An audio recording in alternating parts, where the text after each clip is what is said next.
All right, this is my talk about chapters 55 or tracks 55, I can't even remember at this point, of Pride and Prejudice. This is from chapter 55 to the end, to the to the end, the lovely end of the book. So, spoilers ahead. So, yes, we get in this bit, um, we get kind of all the kind of the sewing up of Elizabeth and Bingley, and Elizabeth actually saying something of the thing of like basically because of his sister was basically one of the main movers behind trying to push him away. It's like, and sort of was a bit duplicitous. It's like, well, I don't think we could ever particularly be friends, as good of friends as we were before ever again, which, it's like, well, that's that's the most kind of the most negative thing you've ever said. Good for you. Good for you. So there's all that. Um, and Elizabeth, the Bennets get a visitor, a very important visitor, Catherine de Bourgh, showing up, and she takes Jane out into the garden and reads her the riot act of basically, you are a low, unconnected woman. How dare you attract the affections of William Darcy? You have to tell me right now whether you're engaged. It's like, well, I wouldn't tell you if I was engaged if I was, would I? If I'm such a duplicitous minx or whatever. And, it's like, she's like, screw you, lady. It's like, I actually really do care about him. I haven't, we are not financed, but I'm not going to give you the satisfaction. And basically kind of, she really pushes on her, like, propriety, and we've planned this for years, and you're throwing all this into great confusion. And she's just like, no, no, that's all very well, but doesn't affect me at all. And if Darcy chooses to have affections towards me, that's his thing.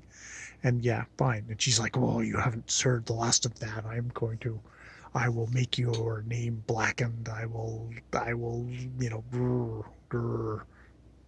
And she stomps off. And Elizabeth goes like, fuck. You know, she lists all these points. Maybe Darcy, in a kind of a very cold, rational way, will look at those points and, you know, will decide not to. And she doesn't do anything about it. She says like, look, he's going to get, obviously he's going to put this stuff to him, and he needs to make his own mind up. And if he makes up his own mind and doesn't come down to me, and doesn't have any more connection with me, well, then fine, I knew, and that's fine. However, what happens is the exact opposite. He shows up, and it turns out that indeed that was probably the clincher, that that Catherine de Bourgh came to her demanding all this stuff, demanding her to stand down. And he said, like, well, if you did have no affection towards me, you probably would have had no compunction of just saying, yeah, no, I'm not interested in Darcy. You can call off your dogs. Um, you snobby, big, bossy woman. And but you know, he and indeed, it seems like this has been quite the talk of the town, because who do we get a letter from? We get a letter from Mr. Collins again, this time congratulating Mr. Bennet on the wedding of Jane to Bingley.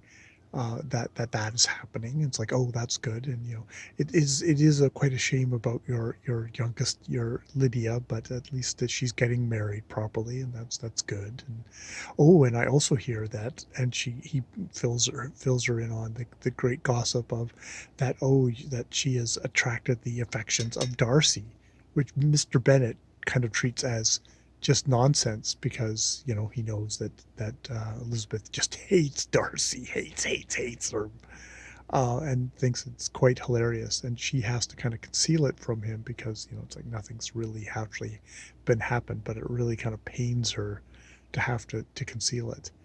um, but so yeah, Darcy shows up, and Darcy's like, I know that you care for me because you didn't thing.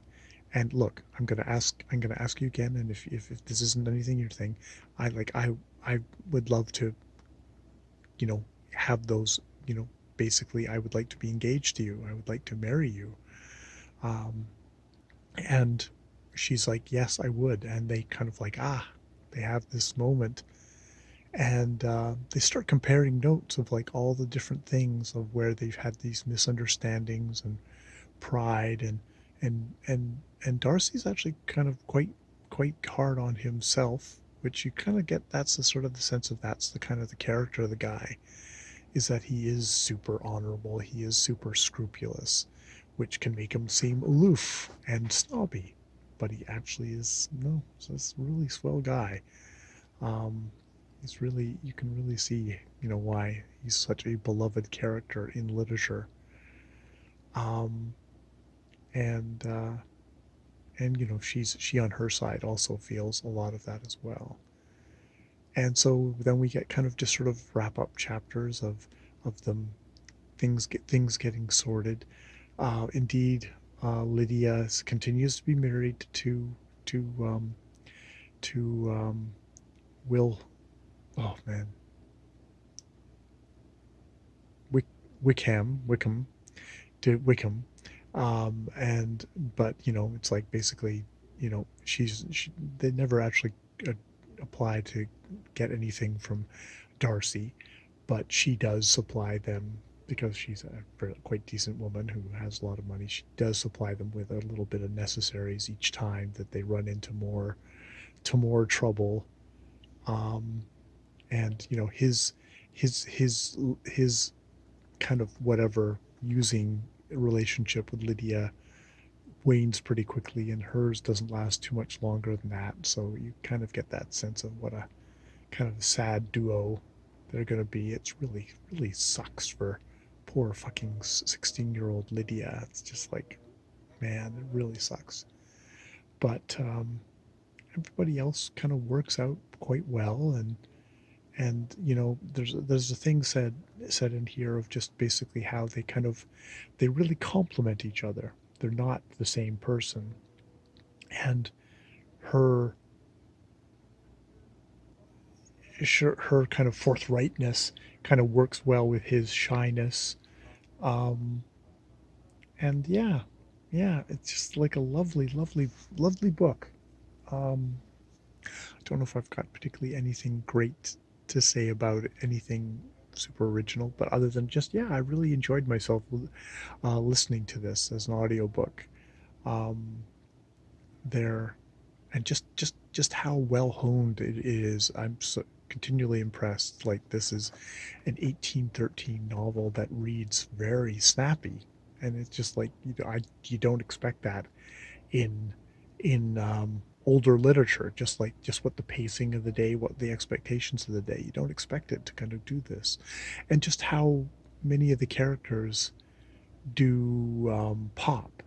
Mr. Collins, Lydia, um, Jane, um, Elizabeth herself, Darcy, um, maybe Bingley less so. Um, Wickham, you know, as a cad, um, you know, that just that thing of he puts on a good show. They're very much, you can see all these kind of things of pride and prejudice in these books. Oh God, the mother and the father constantly teasing, but being kind of that much negligent that you poor Lydia, that does happen to poor Lydia. I mean, I think when you get to five daughters, you just sort of you wonder if it's they run out of energy to kind of give a crap anymore. You get a little too lax later on in years. Um, you know, later on in children, something like that. So yeah. Maybe I'll try attempt to do a proper review after just blabbing about it all this blabbing about through the book. But yeah, I enjoyed myself. All right, I'll stop there.